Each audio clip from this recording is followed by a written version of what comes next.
Evaluation question 6.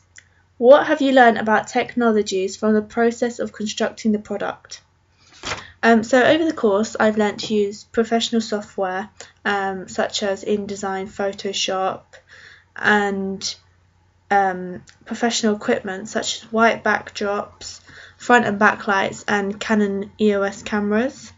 I wasn't used to using these sorts of equipments and softwares because for my GCSE project I only used Serif to create my magazine, and this was like a really basic version of Photoshop. So obviously when I went to start to learn how to use Photoshop and InDesign, I found it a bit confusing because there were so many different tools and so many different things that you could do with it. So at the beginning I found it really confusing and quite difficult. Luckily for me, I went onto YouTube and I found a lot of tutorial videos, and they explained quite a few things that I wanted to do to my image. However, sometimes I found that they were a bit confusing and they just didn't work for me. So luckily, I asked my teacher for help, and he showed me a number of tutorials that he'd actually created for the media students and he'd placed on the school system. So that was where I managed to learn a lot of techniques such as cutting images out from a background, applying false lashes, and airbrushing my model, and I found these really useful and they really gained my confidence when using Photoshop.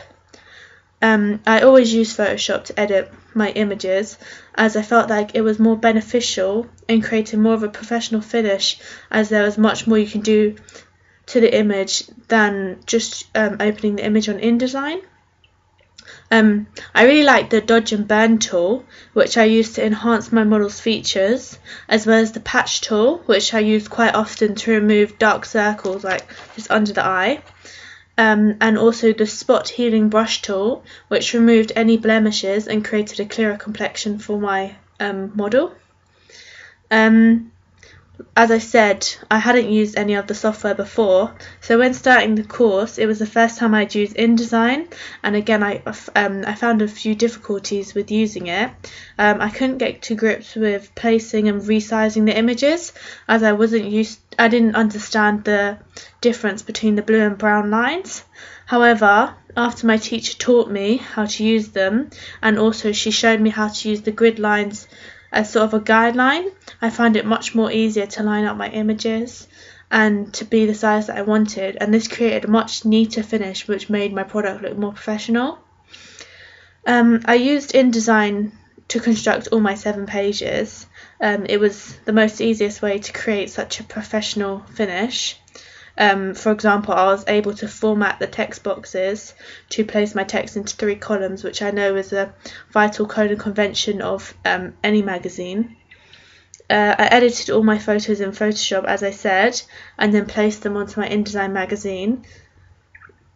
And now I definitely do feel a lot more confident with both softwares, and I feel like I can apply the skills I've learnt into a future project. I also learnt to use the professional equipment such as front and back lights, the white backdrop, and professional cameras. It was a very new experience for me, as at my old school, at GCSE, we used a digital camera and a white wall as a backdrop to take my pictures for my coursework. So when I first started taking the photos for my magazine, I didn't really have any idea what I was doing. However, again, my teacher showed me what to do, and now I know how to adjust the front and back lights to suit the image, so that and I know where to place them to make sure all the model's features are lit properly. And I also learnt how to adjust the camera lens to focus the shot and take a more professional image for my magazine. Overall, I'm really impressed with the skills that I've learnt over the course, and I feel much more confident using professional equipment and software.